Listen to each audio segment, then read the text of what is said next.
Congress just did something absolutely unprecedented. They didn't just reduce restrictions on suppressors and short-barreled rifles. They completely eliminated them nationwide. And now they're coming for the registry itself.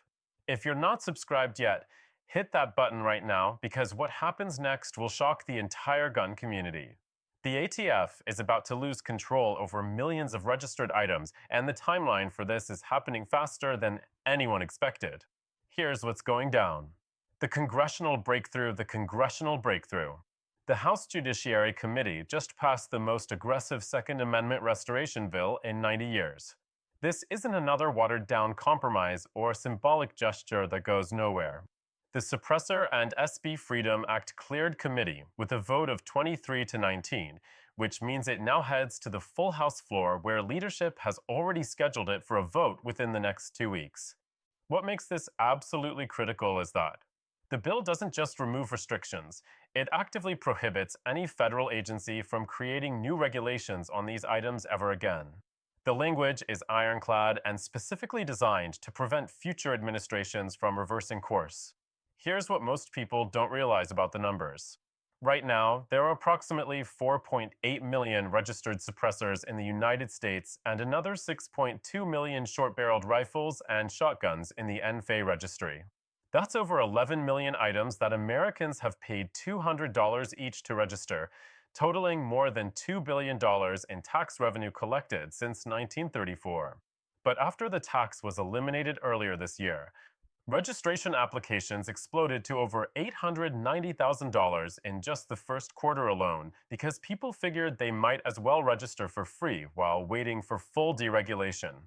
The committee also received testimony from the Congressional Research Service showing that suppressors are used in less than 0.2% of all crimes, which is statistically insignificant compared to virtually any other firearm accessory. The Registry Destruction Clause buried in Section 4 of this legislation is a provision that has anti-gun groups absolutely panicking. The bill mandates that within 90 days of enactment, the ATF must permanently delete all suppressor and SB registration records from the National Firearms Registration and Transfer Record, not archive them. Not transfer them to another agency, but completely destroy them. The language specifically requires the ATF to certify under oath that all digital and paper records have been irreversibly eliminated with criminal penalties for any official who retains copies. This is monumental because it means the federal government will have zero knowledge of who owns these items. The registry has existed since 1934 and contains handwritten records, microfilm, and digital databases spanning 9 decades of American gun ownership.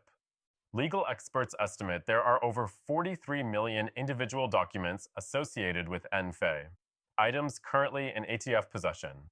Destroying this would eliminate the single largest federal firearms database in existence. But there's a strategic reason behind this that goes beyond just privacy concerns. By eliminating the registry, it becomes legally impossible for any future Congress to reinstate NFA controls on these items without creating a massive constitutional crisis. You can enforce registration requirements on items that were never registered in the first place.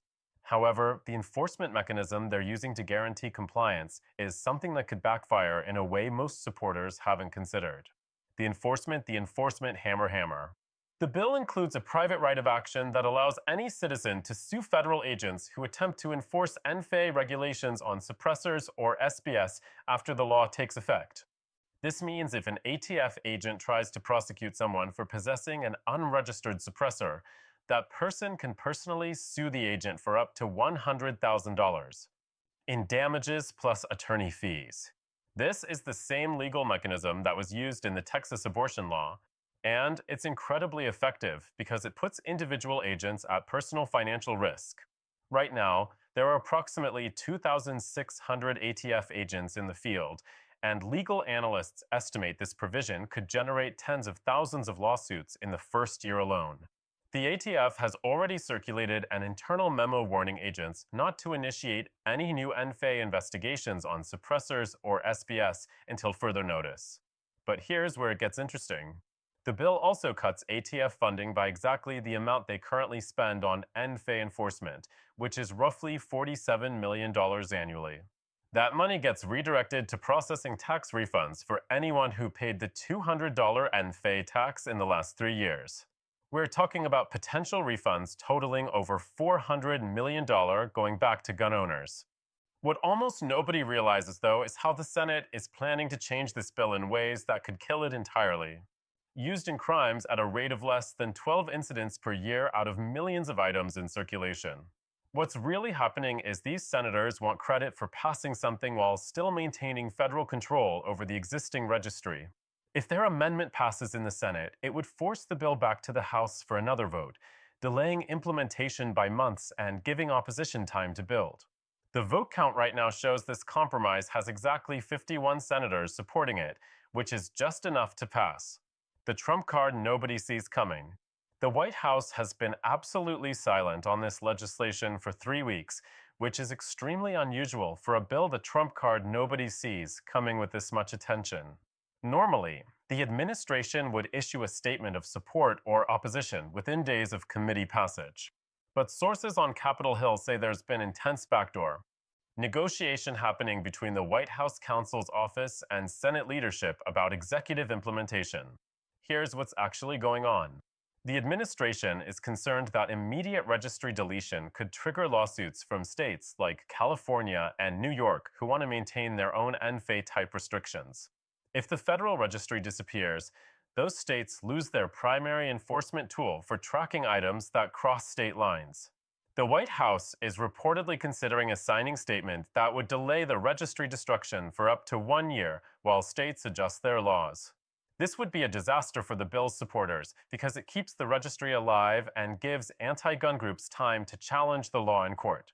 Multiple legal organizations have already drafted lawsuits arguing that Congress exceeded its authority by mandating destruction of law enforcement records. This bill or UTRO could pass or die within the next 14 days. And every single update matters. If you haven't subscribed, do it right now because this situation is changing by the hour. Drop a comment below telling me whether you think the Senate will pass this as written or cave to the compromise. The next 72 hours will determine if we finally kill the NFA or if this becomes another broken promise.